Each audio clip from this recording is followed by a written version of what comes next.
Hello and welcome to my bookshelf. And today I wanted to do something a little different. So as you can see from the title of this video, it's going to be October in Review. And basically my plan is to share with you guys some of my other interests other than books, specifically each month. So this is going to be a monthly video. So every month I'm going to come out with a new one, just kind of telling you about what awesome things that I've enjoyed this past month, whether it be TV shows, movies, music, other random things I can't think of right now, just things in general. So it's just kind of an opportunity for me to do something a little bit different on my channel and just to have a little bit more fun and branch out, and also to share with you guys a mug. I love mugs so much, and so I thought it'd be fun, like if I was going to do like a monthly video about things not related to books, that I could also show off mugs, which I would never have really an opportunity to do so when talking about books. It would just be kind of weird, I think. So in a video that's dedicated to all things not books, I'm going to share with you each month a different mug because I have so many and I love them so much, so I want to share them with you. So this one, as you can see, is Homer Simpson. This one's really cool because on the other side is, of course, the dope face, which is amazing. I love The Simpsons. They're so funny, so creative. So yeah, let's just jump on in. So the first category are going to be TV shows, and honestly, Stranger Things, which is the first thing I'm going to talk about, is really the reason why I wanted to do this video in the first place. Like, it was something that I really wanted to talk about, but I felt weird, so I decided to like come up with this idea so it would be less weird to talk about Stranger Things with you guys, since it's not a book, sadly.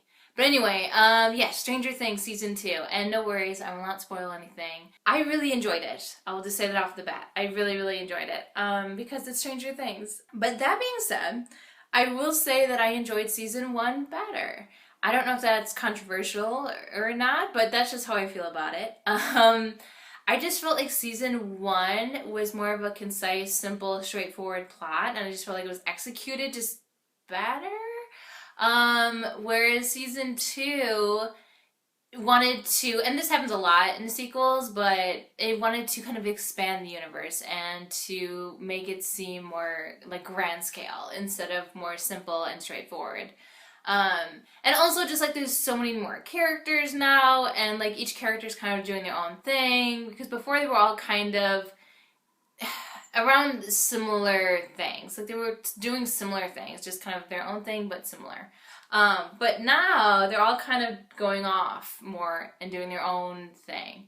So there's just a lot more going on, basically, is what I'm trying to get at. And so, not that it's a bad thing, but it is different. And I just feel like maybe the storytelling isn't as concise as it was in season 1, but it's still really enjoyable. Like, I really like the arcs and everything that has happened for the most part in season 2. It's been an enjoyable experience, and I'm really glad I watched it, and it's something that I will rewatch. I think that Stranger Things demands that a little bit, to rewatch it, to reprocess it, and to just re-enjoy it.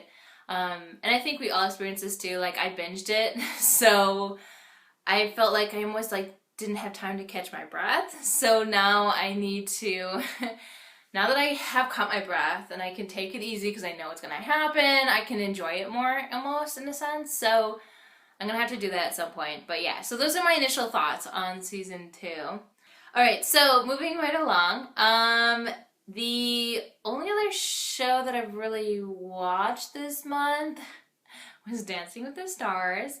There really isn't much to say about that other than I love that show, and I know that's dorky, but it's a good show. Like, who doesn't want to watch celebrities dance and like learn how to dance really well? It's just amazing. I like their journeys, but I also just love watching the dances, and I just think it's fun. I just think it's a really fun show, and also emotional at times because they get vulnerable. And man, there's a couple like episodes like when they get into like really tragic memories that they went through, and they use that to like come up with like awesome dances that are really powerful and really moving. And then you hear their like stories, and it's like it's heartbreaking. So like there was a whole episode where I was like constantly crying because everyone's going through all these like really hard things. But anyway, It's a good show. It's a good show. And actually, that reminds me, the only other show other than that I do watch, which only happened because I was watching Dancing with the Stars, is that immediately after that is the show called The Good Doctor. And that's honestly why I watched it. I didn't seek it out for itself, which I feel horrible about. But either way, I have started watching it because of that. And I must say I really enjoy it. If you don't know, The Good Doctor is a medical drama, and kind of the one exciting twist to it is that, I don't know the exact terminology, but he's a new doctor, or at the very least, like he's a resident. I think he's a medical resident. I think that's the term. I feel so bad, but either way, like he's just out of school, and he's like first learning at a real hospital, whatever that's officially called.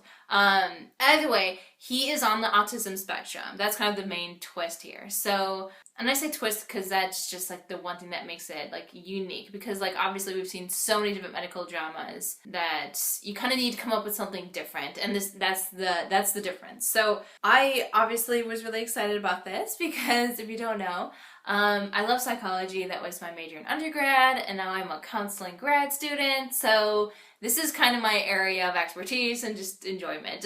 So I was really excited to see a show that incorporated the storyline, and that's like the main focus of it. And I thought that was really cool. And I think that they're doing a really good job with it, because I think that I have seen shows, like for a fact, that have been irreverent to people who are on the autism spectrum, and I was not okay with that. I think that is just horrible. But I would say that most shows that incorporate a character who is on the autism spectrum does at least try to do a good job of, you know, making this like authentic to real life. And I think the show does that as well. So I really appreciate that. And like that actor, like it's very believable to me, and I think he does a fantastic job in that role. So that's really cool. But yeah, so I enjoy it. I would say like my one qualm with that show is that there's like a couple characters that I really identify with and I enjoy, but then there's a decent amount of characters that I honestly just don't care about their storylines, which seems horrible, but I don't know, that's where I'm at. So I'm really in it for like the main like twist on this medical drama, and I'm not necessarily in it necessarily for the other doctors yet. They're starting to win me over a little bit because I have watched it, you know, for a few episodes now, but I don't know. I'm still skeptical on everyone on the team, but I do enjoy it, but it's not like my favorite show or anything like that. But moving right along, let's talk about movies, and let's talk about It. I saw it when it first came out, and wow, I really, really enjoyed it. It is fantastic. If you like scary movies, that is, because it is scary, which is great, because a lot of scary movies, I think, try really hard to just like get you with jump scares, but they're not necessarily scary, they're just kind of lame. But that is not the case. Like, it does have genuinely scary moments, and I think it does really well in exploring different kinds of scares, and I like that. I like what it does. It's different. So I really enjoyed that. I will say though, one rant about it.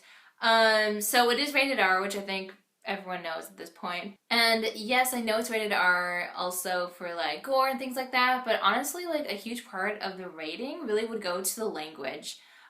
There is a lot of very crude foul language. What I mean by that is, like, to me, like personally, like there's like different tiers of foul language. So you have like the Stranger Things level of, you know, swearing and things like that.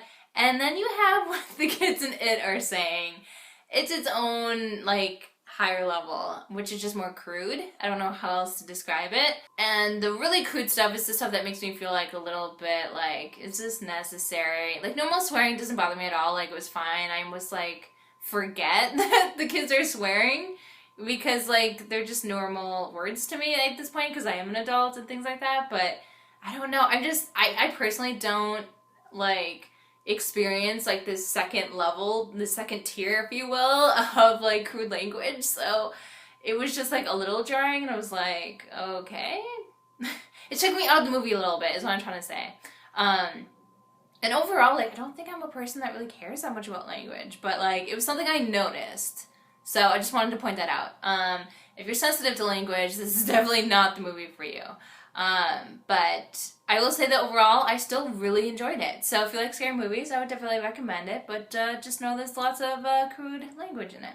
Alright, moving right along. And the only other movie that I watched in the month of October was Gattaca, which is not of recent release. It's actually an older movie. And if you don't know, it has a really interesting premise. So basically, it takes place in the future, and society has gotten to the point where, like, and technology has gotten to the point where, like, so many people are becoming born using this, like, technology where you can pick through, like, what genes that you want in your child. Like, you're sparsing out, like, specific qualities in your potential child, you know, whether it's like height, athleticism, you know, proneness to disease, things like that.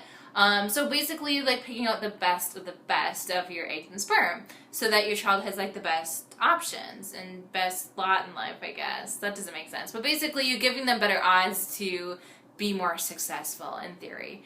So, yeah, so now, basically, our main character is someone who's born the old-fashioned way, and so he doesn't have any of this extra, like, genetic loading, if you will, to, like, dispose them to be, like, faster and stronger and smarter than other people.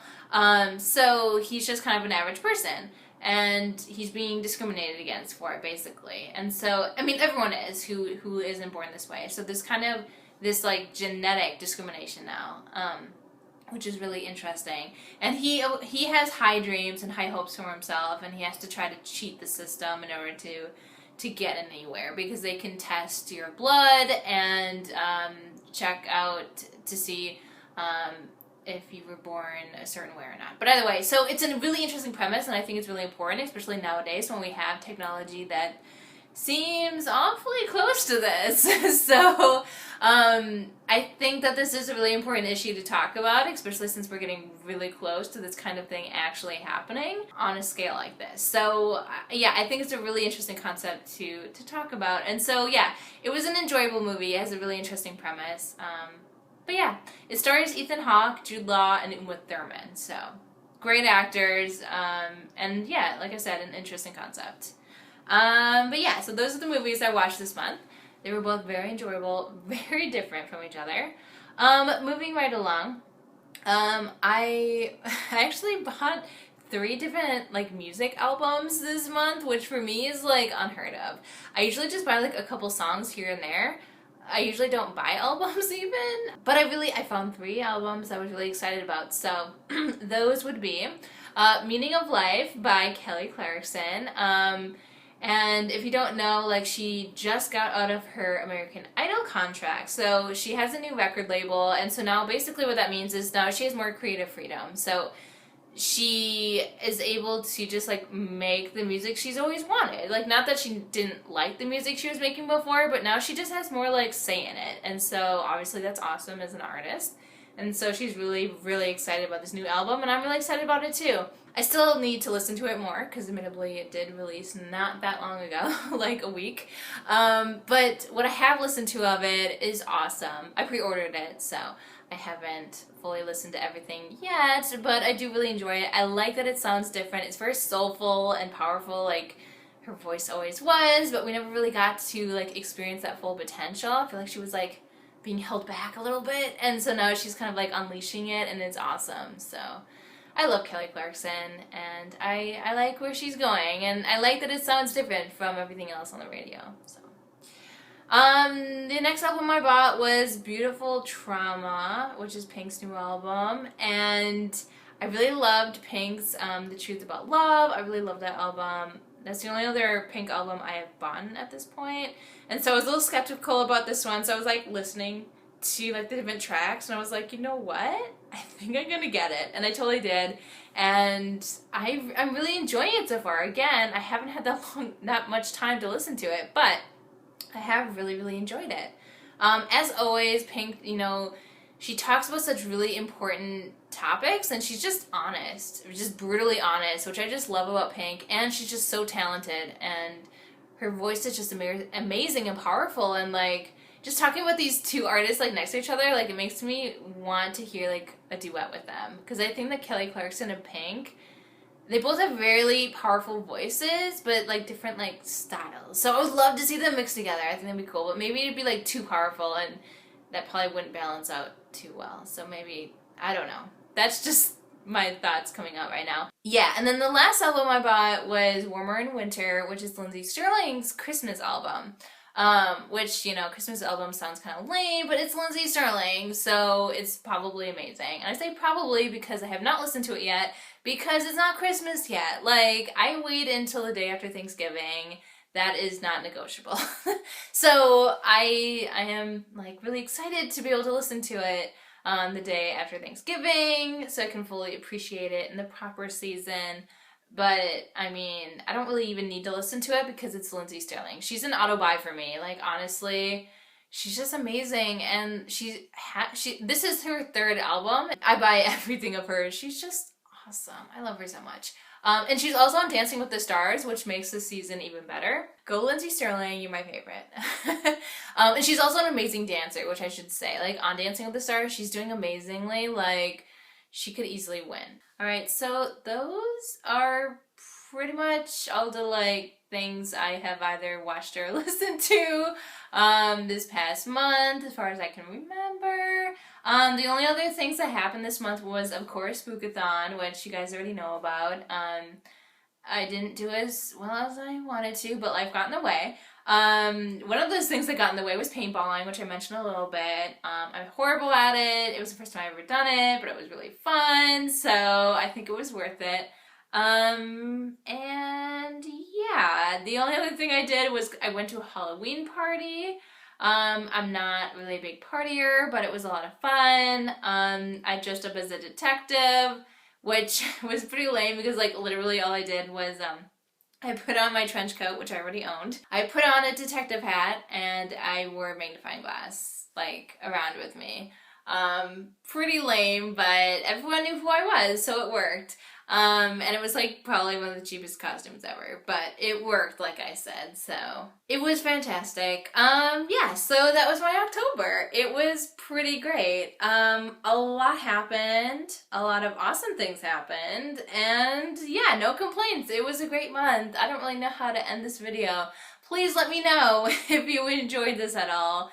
It is really different for me. I hope you enjoy hearing about my other interests and my random rants about them, and hopefully I haven't scared you away. So, with that, I want to thank you guys as always for watching this video, and until next time.